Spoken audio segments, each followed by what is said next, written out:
Good morning, esteemed delegates. It is my pleasure to introduce the next session, which will be led by the three brilliant women. Uh, so I am going to introduce all the speakers at once.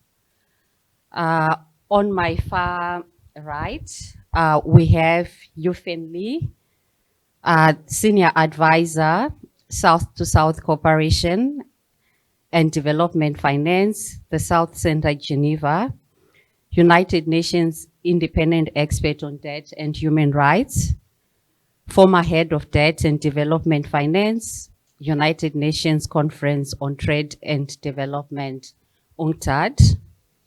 Then to my immediate right, I have Ms. Chenai Mukumba, who's the Executive Director for Tax Justice Network Africa, based in Nairobi, Kenya. Then on my left, I have Lavinia Barros de Castro, a member of the Strategic Committee for BINDES, who's also an economist at BINDES, a professor at the School of Economics and Finance, IBMEC.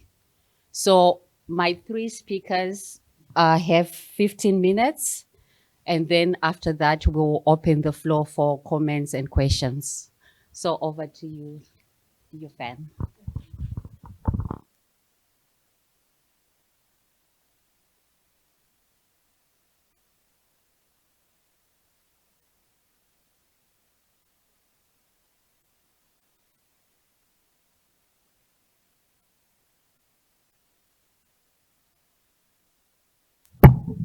Okay.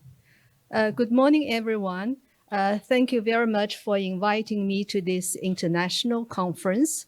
It is great to see old friends and also get to know new ones. I feel very privileged and also humbled to listen to very enriching presentations and dialogues in the past 2 days and just now. On the topic to take up this morning, for this session, we know that national government mobilize public and multilateral resources for all kinds of reasons, including promoting economic development, filling physical deficit gap, and also bridging the savings and investment gap, and also bridging various kinds of financing constraints, as well as avoiding debt default.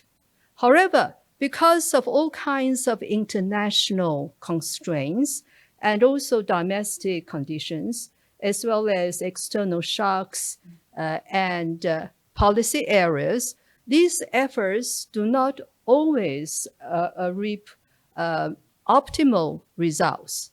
I would also like to use the Kenyan recent experience to shed light on some of the challenges facing developing countries. We all know that Kenya went into an IMF program in 2021 because of the COVID shock.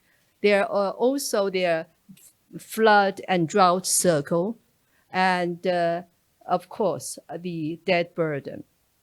And we know the IMF program has been very much focused on domestic resource mobilization. Of course, for this program, it was at a time when the international society has been facing this kind of interest rate hikes that Domo mentioned just now, which has led to a tremendous increase of debt servicing costs for the Kenyan government. And also we know that the foreign exchange for the Kenyan currency has devalued by about 20%. So this actually is something not because of the Kenyans' failure, but because of the externalities of the international economic situation, and something that beyond their control. So what the government has done, they've done two things in order to cope with these problems. Firstly, the government raised a sovereign bond in I think the beginning of 2024 with an interest spread of 10.34%, quite expensive because of this rising interest rate environment. But they had to put up with that to avoid a kind of technical default. The second thing the government did was to introduce a finance bill, which is terribly, terribly regressive, because the taxation bill would increase the cost of essentials, including cooking oil, bread, sanitary towels, diapers, and also access to internet. So very obviously, the people who are most affected are the working class and the young people. In the end, this has led to anti-tax demonstration, which started from Nairobi and spread to the rest of the country, costing billions of dollars for the government. So you could see that the government had tried to raise domestic and external resources, but very little has come out of it, and the cost has been very big. Eventually, the president had to withdraw the bill and introduce more kind of austerity measures. The Kenya case has also exposed a kind of stubborn and recurrent systemic problem facing the developing countries. That is what Jomo mentioned just now, that the enormous economic and financial cost of the interest rate hikes of the United States and systemically important countries. And I would like to have my here from this is a graph I borrowed from the World Bank report issued last year. It showed that the negative spillover could be through various channels, investment, consumption, valuation, financial channels, foreign exchange channels, and it could be really huge. And it shows the percentage of cost to the GDP. This kind of shocks could lead to financial crisis. And the next graph I also borrowed from somewhere. The black line shows the increase of the Fed interest, and the higher green bars shows the financial crisis. And here you could see the Volcker disinflation shock, which led the Latin American countries to a financial crisis and led to a lost decade. And you could also see the Asian financial crisis, which was also triggered by the US interest hikes.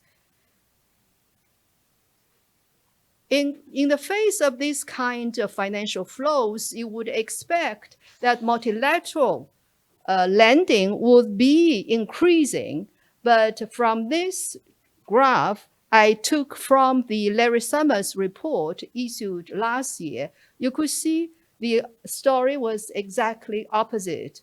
Apparently, the IMF lending has also declined, and regional banking, MDB's lending also declined. Of course, the private sources also declined.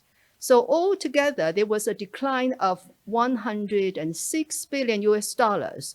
So the interest rate hikes is not just a kind of sudden stop, it's actually a kind of reversal outflow of financial resources.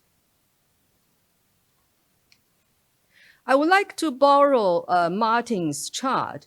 What I showed just now was the financial flows in 2022 to 2023, and this one was 1 year earlier. Here you could also see the negative flows, and not negative flows, the decline, the reduction of lending from various sources, which has not gone back to the prior COVID period. And when we had this chart, there was a question asked about the reduction of the Chinese lending. But I would like to say that comparison with the tremendous reduction of this is not the right, this is the graph I want to show. I borrow from Ma. If you compare this decline of the Chinese lending with the Paris Club lending after the HIPC initiative, you will see that the Paris Club creditors had a total retreat from the African continent. There was a 70% decline of OECD lending to the African continent. Basically, it was a period of out of Africa, which now they have not returned yet. And at that period, during this phase, emerging economies, including China, India, Saudi Arabia, and Turkey, went to Africa and increased their lending there, which is something that I don't think the continent, the governments would be against that. Of course, I don't want to go into details about the discussions right now relating that. With the monetary tightening, naturally, there has been increase of debt service cost, which has been enormous.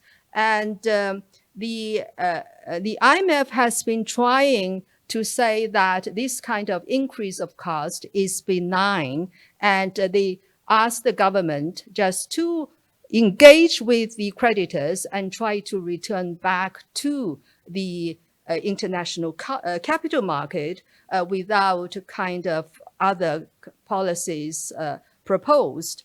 Only last week, the IMF proposed the three-pillar policy, that is domestic resource mobilization, and also the kind of trying to bridge the liquidity gap, as well as the further physical consolidation of the countries, which doesn't really solve their problems. So we could see that from the Kenyan case, that domestic resource mobilization in developing countries, especially frontier economies, they face various kind of challenges because of the narrow tax base, because the savings is not high, and also because the informal sector is huge. So it's typically that the countries are hard to tax. What to do in the future? Of course, one big source of hemorrhage is illicit financial flows, which for developing countries, for the African continent, would run into $50 billion annually. This is a lower estimate, and it could be much higher. So I think resource mobilization should go hand in hand with stop this kind of hemorrhage. Regarding multilateral resources, we mentioned about counter-cyclical lending from BWIs, which should be discussed in earnest. And we also mentioned about the issuance of SDRs, which the IMF acknowledged that it is zero cost and would not increase debt burden. However, we have three issues. First of all, it is according to quota. And secondly, of course, you need to have the US consent, which the United States right now is really against it. And also, we know that rechanneling is very difficult. We also discussed about eliminating IMF lending surcharge, which will make the IMF lending less expensive and would also be good for the middle income countries. Of course, domestic policies should be very important for the developing countries. It will be important to avoid over-borrowing. And also we discussed about strengthening regional contingency financial arrangements and also perfecting this kind of arrangements, because you cannot really always depend on the BWIs to provide liquidity at the time you need most. So there are various other measures which I run out of time. I cannot mention just now. Maybe during the Q&A time, we can still discuss about this. Thank you very much.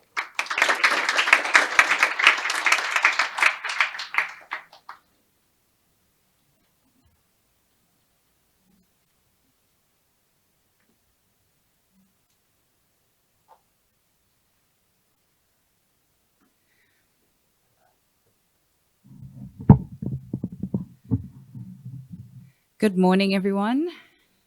Good morning, everyone. I know it's the last day of the conference, but there's still a lot of really exciting discussions to be had. So as was mentioned by my esteemed moderator, my name is Chenai Mukumba, and I work for an institution called the Tax Justice Network Africa. We are a research and advocacy institution based in Nairobi that are preoccupied with this issue of tax justice, but with a primary focus on how to curb illicit financial flows. And as was mentioned in the previous conversation, this is quite a big issue on the African continent. And so what my contribution is to the panel today is a discussion on what some of you might be following, which is the conversation that's happening in New York right now, in order to shift the rulemaking space from the OECD to the United Nations. And so I'm going to give a few reflections from an African perspective input into that conversation. Just to make sure that I have the right, do I need a, oh, point, I'm pointing into the, yeah, okay, fantastic. So, okay, looking at time. I'll begin by giving a little bit of a historical context where, from an African perspective, this whole discussion about the UN playing a central role within the rulemaking of global tax discussions comes from. And then I'll skip a few years because I think most of you are probably well attuned to what happened in those years, and then fast forward to where we are today, specifically with the resolutions that are being discussed and where negotiations are, and what are some of the areas that are coming up as contentious between the Africa group, the G77, that are sort of united in this conversation, and OECD countries, specifically sort of Western European countries that are really the holders of power right now within the global tax discussion. So in the early 2000s, there was a lot of research that was being done on this issue of illicit financial flows. And so researchers such as Professor Ndikumana, for example, were putting out incredible statistics on just how much globally we were losing through illicit financial flows. And so what happened is that at the 4th joint meeting of the Africa Union Commission, as well as the United Nations Economic Commission for Africa, the ECA, the Economic Commission for Africa, was mandated to establish a panel that was really supposed to interrogate what this phenomenon of illicit financial flows meant for the African continent. And so to do so, a panel was established, a high-level panel that was chaired by His Excellency Thabo Mbeki, to really do a comprehensive, are you okay? To do a comprehensive research, right, into what this issue of illicit financial flows is, how it's affecting different countries, and how they're tackling them. So I was a little sad to see that Irene Ovonji, who was supposed to be on this panel, is not here because she was one of the esteemed individuals who was asked to sit on that panel. And so that panel then came up with a report, which on the African continent is really seminal to this issue of illicit financial flows. What this report indicated was that as a continent, we were losing $50 billion annually.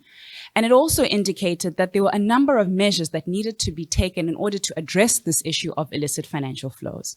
And so the report that we now know as the Mbeki report highlighted a number of recommendations.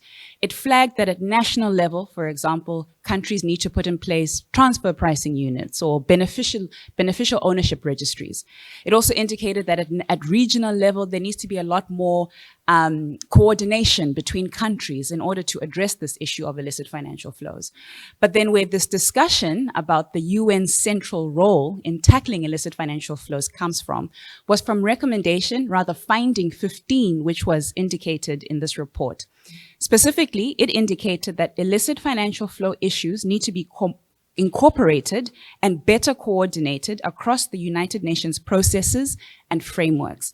And then as a recommendation, a policy implication, this report indicated that the United Nations needed to play a much more central role in coordinating tax issues. This report then fed into a special AU declaration, which is what you see on the right. And this declaration indicated that what was imperative was that later that year, when the third Financing for Development conference happened, that this particular issue needed to be tabled and taken forward as a means to address this issue of financing for development. Unfortunately, due to various political issues, it didn't find itself within that report. This issue of a UN tax body or a platform was not indicated within the Addis Ababa Action Agenda. But African countries, even since 2015, continued to push for a much more central role within the United Nations. And so on my left there's a statement, for example, that was given by Morocco, speaking on behalf of the Africa Group within the United Nations, really speaking to the fact that the UN needs to play a much more central role. There needs to be better coordination in a much more democratic platform, somewhere that essentially was much more inclusive than where discussions were happening. So this was in 2015. We started to see a big push by African countries, by Global South countries, to really start to democratize, make much more inclusive and participatory rulemaking at the global level. You'll note that a couple of years later, for those of you who follow these discussions, the OECD, which is where the rulemaking is currently placed, seeing and reading the atmosphere, eventually decided to expand and put in place what is now called the OECD Inclusive Framework, that essentially was supposed to address some of these concerns that were bubbling under from Global South countries. However, even though it's called the OECD Inclusive Framework and was supposed to address many of these issues, it's really failed in order to really take a look at how to make rulemaking at the global level as inclusive and as participatory as possible. So for example, within the inclusive framework, although it's open to all countries, only 27 African countries are members, right? And so essentially you only have half of the continent that's in the room whenever decisions are being made. So to what extent can you call it inclusive? But more than that, even in terms of substance, the level of participation doesn't really allow for meaningful contributions from developing countries. And so this was essentially what served as the background for what then happened a couple of years later. So before I go into what's happening at the UN, I want to draw your attention to a meeting that happened in 2021. So in 2020 and 2021, some of you may be aware that the OECD Inclusive Framework began what was called the two-pillar solution conversation. And this was really to address issues of digitalization of the economy, but also to essentially put in place mechanisms to address profit shifting through a minimum tax. These conversations took place at the OECD Inclusive Framework, but even as they were taking place, a lot of these issues that I mentioned earlier around insufficient participation, non-inclusive, started really to come to the fore. And so the African Union had a meeting, an extraordinary meeting at the end of 2020, where they sat down, took stock of this two-pillar solution, and then put out a report that very clearly indicated that the OECD Inclusive Framework was a platform that was not cognizant to the needs and priorities and concerns of African countries. And so there was a need to increase the effort to centralize the role of the United Nations. And so in 2022, this is what I like to call the year of momentum. There were a number of activities that took place. First and foremost, there was a conference of ministers meeting that was held at the United Nations Economic Commission for Africa. That number one flagged the importance of a UN body and the need to really ramp up efforts to establish it. Also, secondly, within the continent, there was the development of two different strategies, essentially one to tackle IFFs, but another to set a continental agenda on tax. And so at the end of that year, we then saw in November two proposals tabled at the UN. One by the G77 to tackle illicit financial flows, and then another by the Africa Group, spearheaded by Nigeria, to enhance international tax cooperation. Both of these didn't gain traction, and so what happened is both of these two proposals went back to the drawing board, and we saw collaboration between the Africa Group and the G77, where another resolution was then tabled. And this particular resolution was eventually adopted and became known as Resolution 77-240.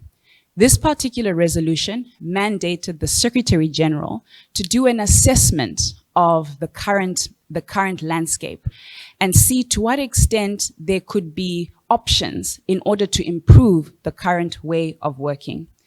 And so what you can see on the left there is the resolution that was adopted by the members, by the member states, and then some information around what it was that the Secretary General was supposed to do. So it took a look at the work of the OECD, flagged it as number one being technically strong, but work that was not really cognizant of the needs, as I mentioned earlier, of developing countries. And then also took a look at, for example, some of the work that was already happening within the UN.